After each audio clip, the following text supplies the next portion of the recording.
here, Sam Buntz and Charlie Clark, editor of Fair Forward, writer from the last issue, and we're going to talk over the articles that we had in the first issue of Fair Forward and maybe dig into some of the issues that we raised there. So, Sam, one of the things that I noticed about reading our two articles together was we were both sort of concerned with ideas of uselessness. Yeah, I was talking about the uselessness that some people observe in the academy, especially in terms of like the liberal arts. Whereas you were saying, a lot of people see the contemplative life as useless. And so I wondered what you thought about that common theme, and where you think that's coming from. yeah, exactly. As I was rereading the articles today, I was struck by that. Those two things, our two articles, were very like different, and yet they converged on that same point. Basically, the contemplative life is kind of the link between our two articles. Like in the ideal sort of university where you're only pursuing truth, that is almost like the Protestant version of a monastery. Really, Okay, that's interesting. a professor is basically like a Protestant monk. Okay, so I mean, do you see that? I mean, do you think that like what do you see the connection as the pursuit of truth in an academic sense, as opposed to the pursuit of truth in a mystical sense or in a contemplative sense? Do you think those are two different truths, or is it just different access or different routes to that same truth?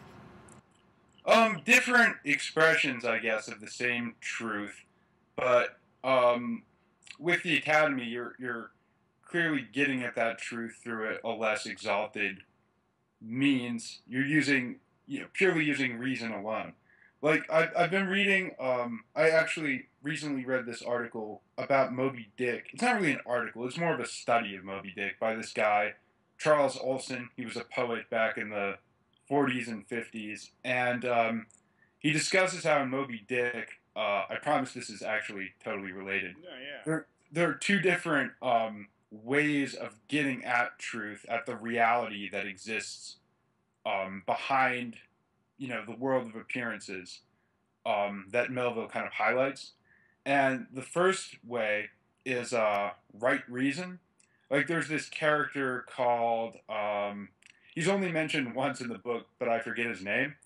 But he's just basically stored down in the bottom of the Pequod, the ship, and you never see him for the rest of the book, because the whole point of Moby Dick is that it's like this crazy journey beyond reason. Like there isn't any rational reason to try to like challenge God like Ahab does. Right. But this guy who just is down there in the bottom of the Pequod, he's supposed to represent right reason, of trying to humbly attempt to decipher nature and to get at the divine truth that exists above nature, Okay. trying to find evidence of the creator in the created. But then there's this other character, Pip, who's supposed to represent this like intuitive relationship to the divine. He's like, there's a part where he falls off the Pequod and they end up pulling him back in, and he says that he saw God's foot on the loom, the spinning jetty at the bottom of the ocean. He kind of represents this more like mystical sort of divine madness. And I guess like, strict sort of contemplative traditions like in the Eastern Orthodox Church or Catholicism, there's nothing that mad about them. Like they're kind of pursued with rigor and a degree of like asceticism. Okay. But there is this kind of like, it's meant to go beyond purely what you can learn through reason. At the same time, the pursuit of knowledge of God through reason, if you're sincere about it and doing it correctly, it's also a noble pursuit. So that was one of the things that also struck me about your article, is where you talk about how there's a difference between the materialistic individualism that we would associate with contemporary American society and a sort of more spiritual individualism that you see in the medieval mystics, where they are sort of idiosyncratically pursuing their spirituality in a way that's outside of the mainstream of the church's practice or the church's orthodoxy. But at the same time, one of the things I wanted to ask you about was there were sorts of best practices of mystical experimentation, so to speak, that were laid down by the church, and to some degree, these mystics were governed by those sort of accepted norms of how to go about pursuing mystical experience. And so I wondered what you thought about, like, as far as part of what your article tends towards is that we need to revive the contemplative life as a sort of counterformational discourse to the materialistic individualism of modern American society. And so what I was going to ask there was, on what level do you think that that rediscovery of mystical or contemplative experience has to be on an individual level, and to what degree can we do that on an institutional level? Yeah. Well, there is a lot of spiritual individualism in America, but it's just that spiritual individualism isn't ever really, well, not ever, but it's usually not pursued under the auspices of a creed. Like, if you go back to Emerson or Thoreau, they were all about, like, there's this one sentence from Emerson where he says, as men's creeds are a disease of the intellect, so are their prayers the creed is a disease of the intellect, and the prayer is a failure of the will, or something like that. So, like, he just means petitionary prayer, but Right. it's not a very like orthodox sentiment, certainly. I don't really have a problem with Emerson or Thoreau personally, but there is this kind of chaos in America where if you don't have at least some institutions kind of preserving knowledge of the contemplative life or that kind of spiritual individualism, you're just sort of wandering in the wilderness. So I've been thinking about, like, what kind of role could a church actually play in preserving those contemplative traditions, like, to a greater degree than they have already or have been. Right. And it does seem like, based on what some friends I've talked to have told me, there does seem to be a kind of revival of, like, Christian meditation and things like that in Catholicism and in Protestant traditions too. Another thing that I wanted to sort of deal with your article was you talk about this sort of culture of busyness and a lack of stillness to some degree is a particularly American phenomenon. Yeah. And so I wanted to ask, sort of at that, what you just said just a second ago about the sort of chaos we're living in, that sounds maybe a little more universal.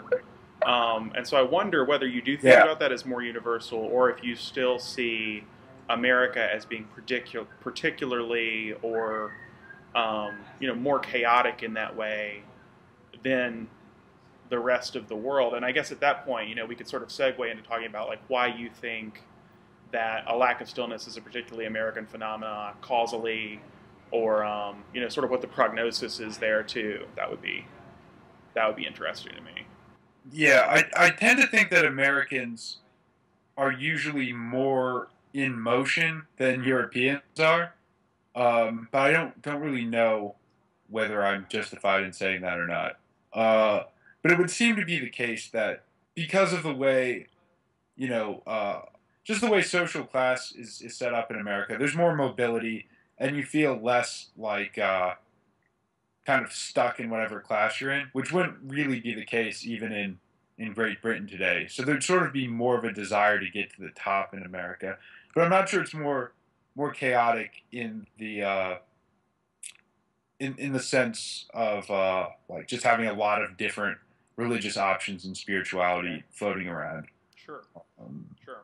But at the same time, there is this definite kind of American pursuit of it's almost like selfishness, but it's not. It's like with Americans, you're always somewhere in between selfishness and self-reliance.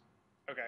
So it's like you can end up falling towards self-reliance, which is a good thing, or selfishness, which is more dependency on. Like, I think in America, it tends to take it tends to involve associating money and wealth with, like, freedom from constrictions of your surrounding reality. Right. whereas with self-reliance, you're looking more for an inward freedom, not this kind of outward thing where you're trying to like beat down the reality that exists Right. outside of you to try to get on top of St. Augustine would talk about, negative freedom and positive freedom, the freedom from versus the freedom for. it. Whereas the Yeah. freedom for, it's just that your constraints are compatible with and in harmony with the natural order. So when your desires are rightly ordered, they're very constrained, but they're constrained in the right way, so to speak. Um, Yeah, that might be the same sort of difference. right. So I guess another thing is, I mean, what did you think about Stanley Fish and what he had to say about the university? What I had to say, sort of in response to him. Do you see all of our higher institutions of learning going bankrupt because the state is no longer willing to underwrite sort of the pure academic process? What do you see as the future there, or how do you evaluate his evaluation? Well, I definitely related to it in terms of my own college experience. Like, I definitely can recall having some conversations in classes where you'd be talking about, instead of kind of analyzing an interpretation of the facts as just another interpretation of the facts among Sure. many that are out there, Right. you would kind of be like learning how to interpret the facts in line with that particular scientific like materialism. Okay. Like I remember some anthropology classes where you'd be learning like there's one I took where Christianity was explained as being like a cargo cult built out of like resentment of the Roman Empire. Okay. Like it was like Right. the oppressed of the Roman Empire wanted to have things that they weren't able to, so they imagined that there was some sort of apocalyptic future awaiting them where they would get all that stuff. Gotcha. And that's not really like if you're taking a religion class, you wouldn't be studying it that way. You would actually have a, I mean, you might, but It all the, depends. It all yeah, depends. you would usually be studying more like the symbols and the images and the mythology of it, and not like mythology in the sense of like a false made up story, but just like the archetypes of it and kind of Right. the Right. grander myth of it. But yeah, what I basically liked what Fish was saying. I think I agreed with him. It's just yeah, it's difficult. It's like we do need to kind of convince people of the uses Sure.